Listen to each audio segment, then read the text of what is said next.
marches comme un aveugle qui ne sait pas où il va.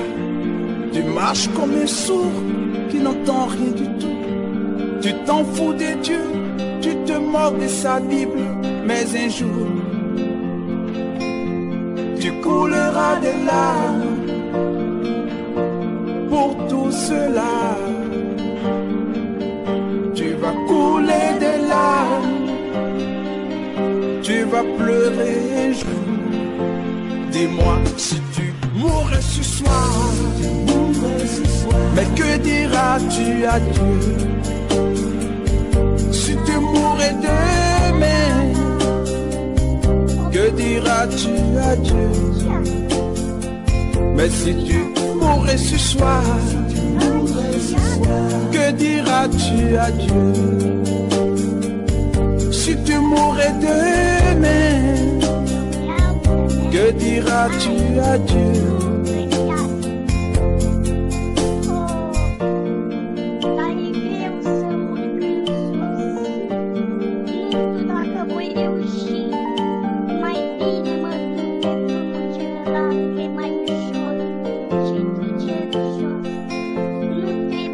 Tu peux tout avoir dans ce monde pourri. Les plus belles maisons, les plus belles voitures, toutes les plus belles filles viendront à tes pieds. Mais un jour, tu couleras des larmes pour tout cela. Tu vas couler des larmes, tu vas pleurer un jour. Dis-moi si tu mourrais ce soir, mais que diras-tu à Dieu? Si tu mourrais demain, que diras-tu à Dieu? Si tu mourrais ce soir,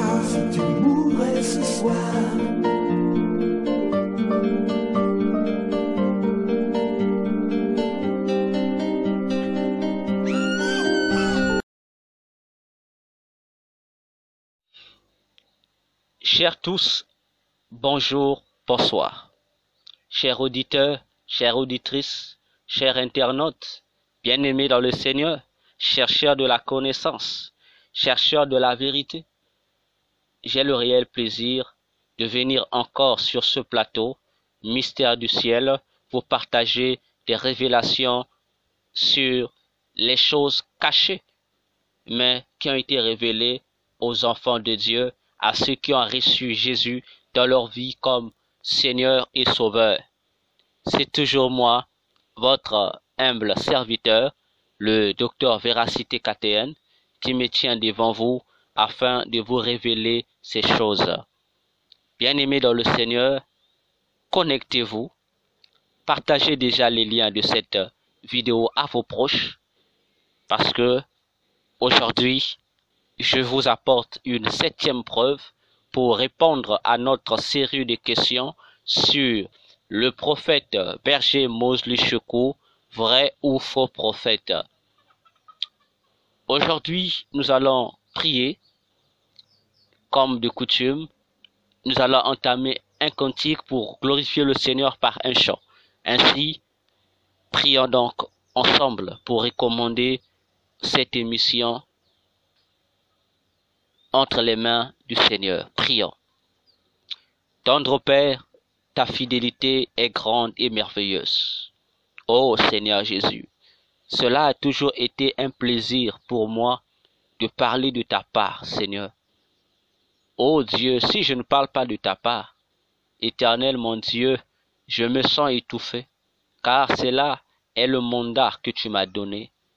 C'est ainsi, me retrouvons aujourd'hui devant ce peuple, Seigneur, devant cette famille qui me suit, devant ses frères, ses sœurs, Seigneur, ces différents serviteurs et servantes qui nous suivent, devant, Seigneur, cet homme, cette femme qui désire te connaître, te découvrir, Seigneur, Père, dans ce plateau, Dieu d'Israël, toi seul sois l'alpha et l'oméga, Jésus. Toi seul parle à ton peuple. Toi seul renouvelle notre intelligence. Toi seul éclaire-nous Seigneur, dis-nous ce que tu veux que nous puissions connaître, Seigneur, car nous sommes au temps où tu fais la différence entre tes serviteurs et ceux qui ne le sont point. Maintenant, Dieu, je me tais et je te laisse parler à tout un chacun, Seigneur, pour l'honneur et la gloire de ton nom. Ô fidèle, merci Jésus. Amen.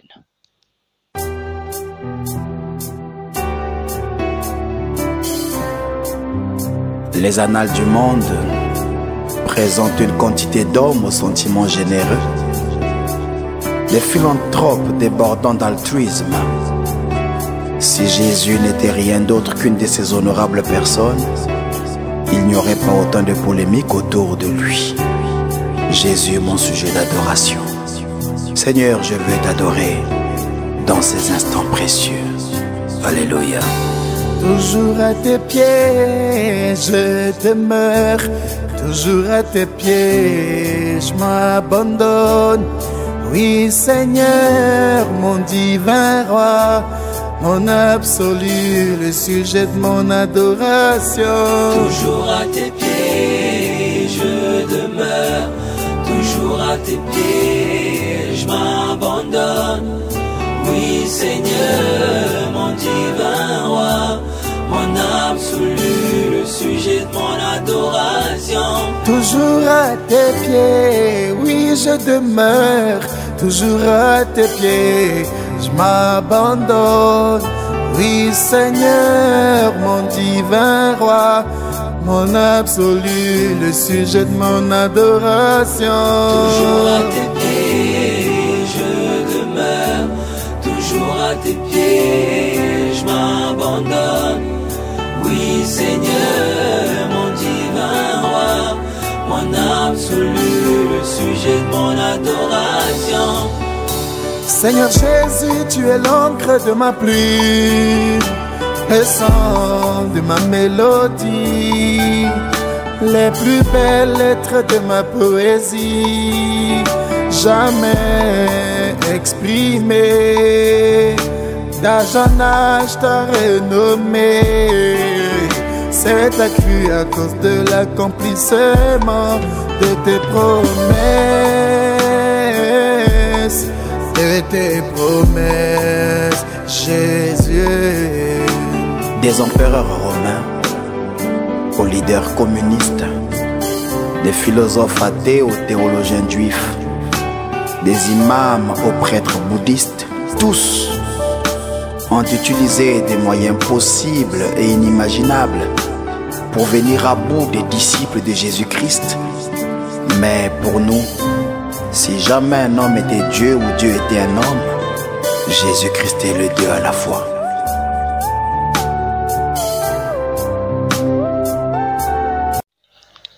Alors, bien-aimés dans le Seigneur, chers auditeurs, chères auditrices, chers tous, de retour sur ce plateau, nous allons vous donner encore une 7e preuve qui nous rassure que le prophète berger Moïse Lushiko est véritablement un messager du Seigneur. Alors, avant d'entrer dans le vif du sujet, j'ai reçu certains bien-aimés qui m'ont dit pour quelle raison fais-je cette émission, pour quelle raison, que je n'avais pas le droit de le faire, que pour eux, j'étais en train de faire le culte de la personnalité. Alors, bien-aimés dans le Seigneur, nous pensons que nous ne sommes pas à l'Antiquité où les gens se levaient gardement pour parler sans pourtant d'abord avoir la maîtrise de ce dont ils sont en train de parler. Je ne me suis pas levé parce que je n'avais rien à faire pour faire cette série d'émissions pour répondre à cette question sur le berger Moïse Lushiko, vrai ou faux prophète. D'abord, j'aimerais informer à toutes ces personnes que j'ai reçu un mandat du Seigneur. Ce mandat que j'ai reçu du Seigneur qui m'a consacré en tant que docteur de la parole, ce n'est pas moi qui l'ai voulu, c'est le Seigneur qui me l'a donné. Et lorsque le Seigneur m'a donné ce mandat, avant même qu'il me dise que plus tard je serai consacré ministre de Dieu, docteur, la première chose que le Seigneur m'a donnée lorsqu'il m'a consacré, qu'il m'a appelé à le servir, il me l'a dit il a dit en 2009 et il me l'a répété en 2013. Il m'a dit, je t'établis aujourd'hui comme mon scribe. Et ce que je dis, j'ai des hommes de Dieu qui peuvent témoigner de cela. Alors, il m'a établi étant son scribe. Et le Seigneur m'a dit ceci. Tout ce qu'il me révélera, je dis bien tout, sans exception.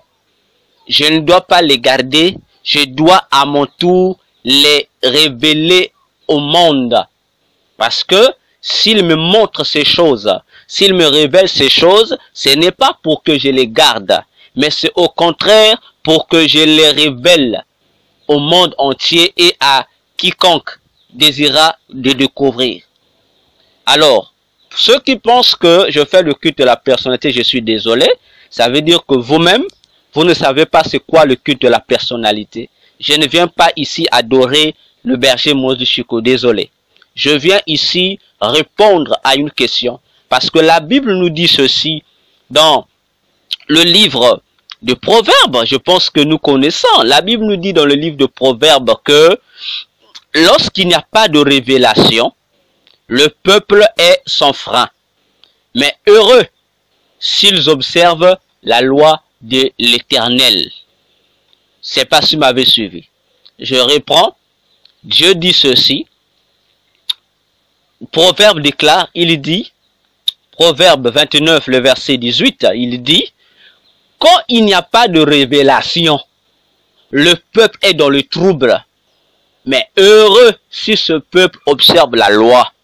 Or, lorsque nous observons la loi de Dieu, c'est-à-dire la parole de Dieu, que nous dit la parole de Dieu en ce qui concerne l'identité des serviteurs de Dieu? Le Seigneur Jésus-Christ lui-même nous dit ceci, bien-aimé, dans Matthieu 7. Le Seigneur nous dit ceci, à partir, si vous considérons les versets 15 jusqu'au verset 20, le Seigneur Jésus dit ceci. Il dit, gardez, Matthieu 7, les versets 15 au verset 20, il dit, gardez-vous des faux prophètes. Ils viennent à vous en vêtements de brebis, mais au-dedans, ce sont des loups ravisseurs. Vous les reconnaîtrez à leurs fruits. Cueille-t-on des raisins sur des épines ou des figues sur des charbons? Tout bon arbre porte de bons fruits, mais le mauvais arbre porte de mauvais fruits. Un bon arbre ne peut porter de mauvais fruits, ni un mauvais arbre porter de bons fruits. Tout arbre qui ne porte pas de bons fruits est coupé et jeté au feu. C'est donc à leurs fruits que vous les reconnaîtrez. Je reprends cette phrase. C'est donc, le verset 20, c'est donc à leurs fruits que vous les reconnaîtrez. Comprenez ici, bien-aimés, même le Seigneur Jésus-Christ, pendant que le peuple est dans le trouble, dans la confusion spirituelle, le Seigneur nous donne une lanterne qui nous permettra de découvrir les faux et les vrais. Il est dit au travers de leurs fruits. Vous serez d'accord avec moi, chers auditeurs, chers bien-aimés dans le Seigneur, que lorsque nous parlons des fruits ici, le Seigneur nous compare à un arbre et il parle de fruits. Nous savons que si l'homme est un arbre, dans les fruits sont donc les œuvres que cet homme doit produire. Et le Seigneur nous informe dans ce Matthieu 7, verset 20, que les serviteurs de Dieu produisent des fruits de Dieu. Les serviteurs de Satan également, les faux serviteurs produisent également des œuvres. Raison pour laquelle, lorsque nous allons encore plus loin avec l'apôtre Paul, dans 2 Corinthiens chapitre 11, considérons les versets 12 au verset 13, bon, jusqu'au verset 14, l'apôtre Paul déclare ceci, il dit, mais j'agis et j'agirai de la sorte pour ôter ce prétexte à ceux qui cherchent un prétexte, afin qu'il soit trouvé tel que nous dans les choses dont il se glorifie. Ces hommes-là, écoutez-moi bien aimés, ces hommes-là sont de faux apôtres, des ouvriers trompeurs déguisés en apôtres de Christ. Et cela n'est pas étonnant, puisque Satan lui-même se déguise en ange de lumière. Verset 15. Il n'est donc pas étrange que ces ministres aussi se déguisent en ministres de justice. Leur fin sera selon leurs œuvres. Nous disons Amen à cette déclaration de l'apôtre Paul. Alors, vous qui pensez que je suis en train de perdre mon temps ou que je fais le culte de la personnalité, je suis désolé. Je ne fais que faire ce qui est de mon droit en tant que sentinelle de Christ, de montrer au peuple le chemin à suivre et le chemin à ne pas suivre, de montrer au peuple quels sont les serviteurs qui sont dignes de confiance aux yeux du Seigneur et ceux qui ne le sont pas. Parce qu'aujourd'hui, Satan a inondé les églises de Jésus des faux prophètes, des faux docteurs, des faux apôtres, des faux évangélistes, des faux pasteurs et des faux évangélistes ainsi que des faux serviteurs. Ils sont nombreux aujourd'hui dans les églises qui sont en train d'écarter le peuple de Dieu du chemin de Dieu. Et bibliquement parlant, il y a encore d'autres preuves bibliques, des versets qui nous donnent l'autorisation de démasquer les faux et de faire découvrir les vrais au peuple de Dieu. Donc, si ceux qui pensent que je suis en train de perdre mon temps, je comprends qu'ils sont animés par l'esprit d'Antichrist, qui ne veulent pas que ces choses soient dévoilées. Parce que, à cette époque où nous sommes, c'est l'époque où il doit avoir la distinction. Alors, bien-aimés dans le Seigneur, je suis en train de faire mon travail en tant que ministre, conformément à Éphésiens 4, les versets 11 jusqu'au verset 14. Alors, revenons sur notre questionnement. C'était qu'une parenthèse, je referme la parenthèse. Donc, parlons de notre 7e preuve qui confirme la véracité du ministère divin du prophète Berger Moïse Chico. Il s'agit également d'un songe que j'ai reçu vers 5 heures du matin en date du 26 juillet 2020. Ce songe a été reçu, je répète et je précise, le 26 juillet 2020 vers 5 heures du matin. Et ce songe, je ne veux pas ici l'exposer parce que il est lent. Pour ceux qui veulent connaître ces songes, prière donc, je mettrai des liens sur la description de cette vidéo. Vous pouvez rentrer sur le lien, vous allez vous retrouver sur mon blog ou sur mon Facebook. Là-bas, j'avais publié cette vision que j'ai intitulée « Révélation divine sur le pouvoir de l'adoration dans la vie des saints en Christ ». 2 points, mystère révélé par le berger Moïse Chico. Vous pouvez vous rendre sur Internet, sur mon blog, Véracité KTN, blogspot.com, et vous tapez, vous allez retrouver sur mon blog, vous allez retrouver l'intégralité de cette révélation par écrit. Et dans les jours à venir, cette révélation également, vous l'aurez en version audio et vidéo. Pour vous informer simplement que cette vidéo est longue, vous pouvez le suivre là-bas et en suivant, vous allez comprendre que le berger Moïse Chico est véritablement un prophète de Dieu. Et vous pouvez également vous procurer mon livre sur Internet intitulé « L'adoration avec les 24 vieillards ». Dans ce livre également, il y a tout un chapitre que j'ai donné sur cette révélation divine. En fait, pour essayer de résumer, dans cette révélation divine, nous étions à la recherche de quelque chose. Je me suis retrouvé dans une salle, et dans cette salle, c'est le berger Moïse qui était là, qui était l'orateur, et la salle était séparée en plusieurs rangées. chaque rangée contenait la catégorie des serviteurs. Il y avait une rangée pour les ministres, une rangée pour les serviteurs, c'est-à-dire les prédicateurs et autres, une rangée pour les protocoles, etc. Et lorsque je rentre, le berger Moïse parlait, après les mots de bienvenue, de salutation, il dit que ce jour où j'étais là, dans cette vision-là, c'était la deuxième phase de ce cours qu'il était en train de donner à l'Assemblée. Et le thème de ce cours qu'il donnait était Israël, trait d'union, Jéricho, trait d'union, Canaan. Et il y avait un tableau qui était là et le berger était en train d'écrire sur le tableau donnant ce cours-là, dont le thème était, je reprends, Israël, trait d'union, Jéricho, trait d'union, Canaan. Et le berger va commencer à dispenser son cours comme tel. Et il y avait à côté du berger Moïse un ange qui était là. Et pendant que le berger a commencé à dispenser le cours, cet ange va s'envoler pour venir là où j'étais, afin de me dire que il devait m'expliquer le cours que le berger était en train de dispenser.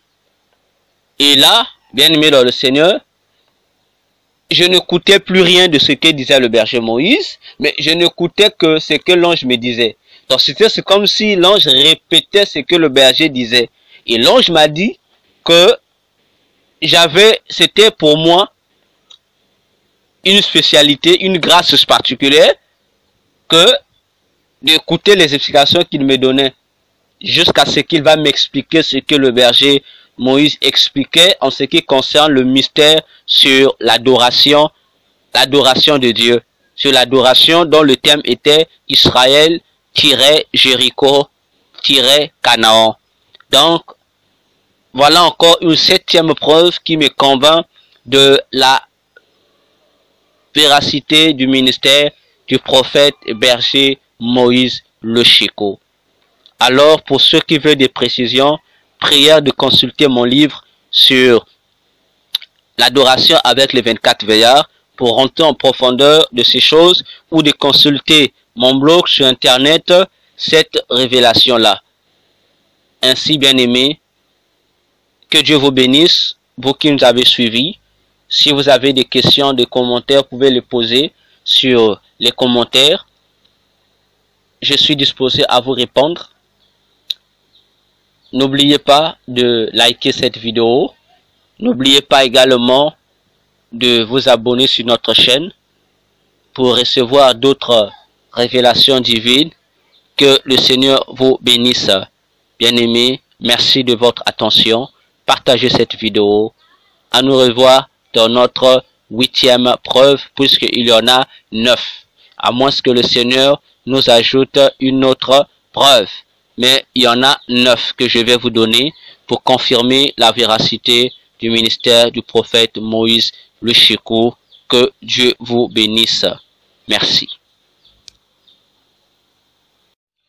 Ou encore, pour ceux qui veulent avoir l'intégralité, cette vision par PDF, écrivez-moi par mon adresse mail qui se trouve dans l'inscription de cette vidéo.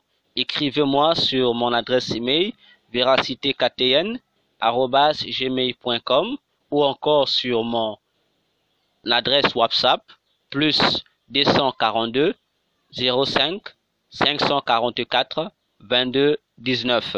Je reprends mon WhatsApp plus 242 05 544 22 19. Écrivez-moi par mail, WhatsApp, demandez-moi simplement de vous envoyer cette révélation version PDF. Je vous communiquerai cela. Mais lorsque vous allez m'écrire, précisez-moi que vous avez besoin de cet élément pour que je comprenne qu'il s'agit de à qui ai-je l'honneur. Ça ferait également du bien de vous connaître, également du bien de partager avec vous. Je suis disposé à vous envoyer cela par WhatsApp ou par email en version PDF. Que Dieu vous bénisse. Merci, bien-aimés dans le Seigneur.